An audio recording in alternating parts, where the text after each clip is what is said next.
ಭಾರತಕ್ಕೆ ಓಪನ್ ಆಯಿತು ಹಾರ್ಮುಜ್ ಜಲಸಂಧಿ. ಗ್ರೀನ್ ಸಾಲ್ವಿ ಸೇರಿ ಒಟ್ಟು 3 ಗ್ಯಾಸ್ ಟ್ಯಾಂಕರ್ ಈಗಾಗಲೇ ಸಂಚಾರವನ್ನು ಆರಂಭ ಮಾಡಿದ್ದಾವೆ. ಬೆಳಗ್ಗೆ ಹಾರ್ಮುಜ್ ಜಲಸಂಧಿ ದಾಟುವಂತಹ ಟ್ಯಾಂಕರ್ ಈಗಾಗಲೇ ಅದಕ್ಕೆ ಬೇಕಾಗಿರುವಂತಹ ಸಕಲ ತಯಾರಿಗಳನ್ನು ಮಾಡಲಾಗಿದೆ. ಗ್ರೀನ್ ಸಾಲ್ವಿಯಲ್ಲಿ ಬರೋಬ್ಬರಿ 45,000 ಮೆಟ್ರಿಕ್ ಟನ್ ಗ್ಯಾಸನ್ನು ಹೊತ್ತು ಬರ್ತಾ ಇದೆ. ಆ ಮೂಲಕವಾಗಿ ಭಾರತಕ್ಕೆ ಒಂದು ರೀತಿಯ ಉಸಿರಾಟ ಆಡೋದಕ್ಕೆ ಈ ಒಂದು ಟ್ಯಾಂಕರ್ ಬಹಳಷ್ಟು ಸಹಕಾರಿಯಾಗುತ್ತೆ.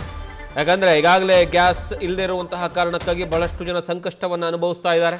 ಈ ಮಧ್ಯೆ ಒಂದು ಖುಷಿಯ ಸಮಾಚಾರ, ಒಂದು ಸಮಾಧಾನದ ಸಮಾಚಾರ ಏನು ಅಂದರೆ, ಈಗ ಭಾರತಕ್ಕೆ ಹಾರ್ಮುಜ್ ಜಲಸಂಧಿ ಓಪನ್ ಆಗಿದೆ. ಆ ಮೂಲಕವಾಗಿ ಆ ಹಾರ್ಮುಜ್ ಜಲಸಂಧಿಯ ಮೂಲಕವಾಗಿ ದಾರಿಯ ಮೂಲಕವಾಗಿ ಒಟ್ಟು 3 ಗ್ಯಾಸ್ ಟ್ಯಾಂಕರ್ಗಳು ಸಂಚಾರವನ್ನು ಮಾಡ್ತಾ ಇದ್ದಾವೆ.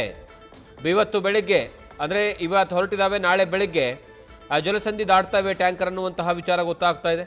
ಗ್ರೀನ್ ಸಾಲ್ವಿಯಲ್ಲಿ ಬರೋಬ್ಬರಿ ಅಂದರೆ ಈ ಗ್ರೀನ್ ಸಾಲ್ವಿ ಅನ್ನುವಂಥ ಹಡಗೇನಿದೆ, ಈ ಹಡಗಿನಲ್ಲಿ ಬರೋಬ್ಬರಿ 45,000 ಮೆಟ್ರಿಕ್ ಟನ್ ಗ್ಯಾಸನ್ನು ತರಲಾಗ್ತಾ ಇದೆ. ಇದರ ಜೊತೆಗೆ ಇನ್ನೂ 2 ಹಡಗುಗಳು ಸಹ ಸಂಚಾರವನ್ನು ಆರಂಭ ಮಾಡಿದ್ದಾವೆ.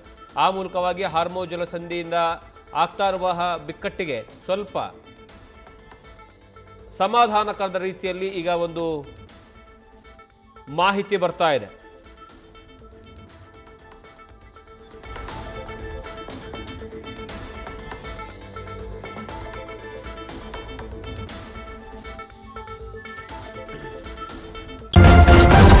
ನ್ಯೂಸ್ ಫಸ್ಟ್ ನಿರ್ಭೀತಿಯಿಂದ ನಿಮ್ಮ ಪರವಾಗಿ.